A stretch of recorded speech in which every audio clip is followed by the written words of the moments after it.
Hello everyone, Sherry here with WC Dillon Company, and today I'm going to show you how to add an employee in Employee Navigator. Whether you're adding a new employee or existing employee, the process is the same. First off, log in to Employee Navigator and you'll be on your HR homepage. Around the middle of the page, you'll see a section called Quick Links. In that section is a link titled Add Employee. Click this link and the Add Employee page will open. Now we've started the process of adding an employee. The system is going to ask you for some basic information on this first step. Employee last name, first name, and social security number. I've just hired an employee named Amy Adams, so I'm going to begin entering Amy's information. As I'm entering her social security number, it's checking the system for duplicates. This is a great feature, especially if you have multiple HR users and you're not sure if another user has already added the employee to the system. If they have, it's going to let you know on the right side here.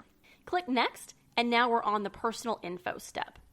On this step, enter the employee's gender, date of birth, state of residence, payroll work state, and work email. The email address is important because this is where Navigator is going to send all of its notifications, so you want to make sure it's a good email address and one the employee is going to check on a regular basis. Click Next, and now you're on the employment information section. First up is hire date. Be sure this is accurate as it's going to calculate the employee's benefit eligibility based on this date. Enter their job title, class, and payroll group. Class and payroll group may vary a little bit on your end depending on how your group is set up. If you're utilizing the PTO features of Navigator, select the employee's time off package. If you're not, you can leave it blank. Manager is also linked to the PTO feature, so if you're not using PTO, you can leave it blank. However, I do recommend you add the manager. That way, if you ever do turn on the PTO feature, each employee's manager is already loaded in the system. Now, their compensation may or may not be required, depending on how your group is set up. However, if you have access to the employee's compensation, I do recommend you add it. That way they can download an accurate total compensation statement if they choose to, and if that feature is turned on. Now, you may be reluctant to add compensation for fear that other HR managers may see compensation when they're not privileged to it, but we do have the ability to mask compensation for each individual HR user, so it can be easily turned off or on. The last step on this page is the ACA classification.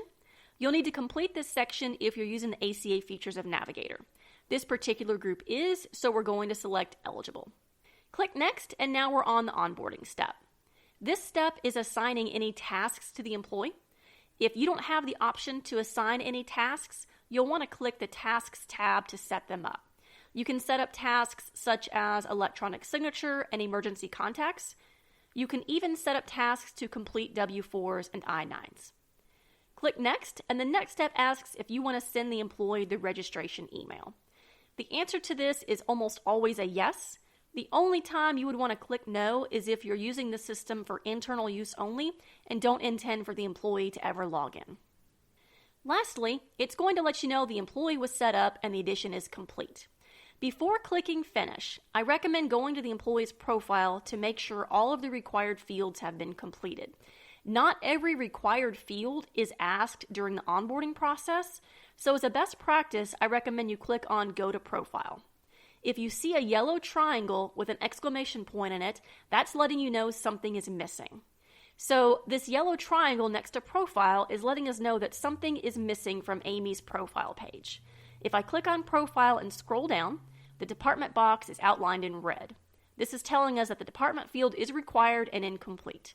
So for this particular group, we know department is required. Once I select the employee's department, the red outline and yellow triangle goes away. Now, all of the required fields have been entered, and the employee is now able to log in and make their benefit elections. The process is now complete. Thanks for watching. If you enjoyed this video, please like and subscribe.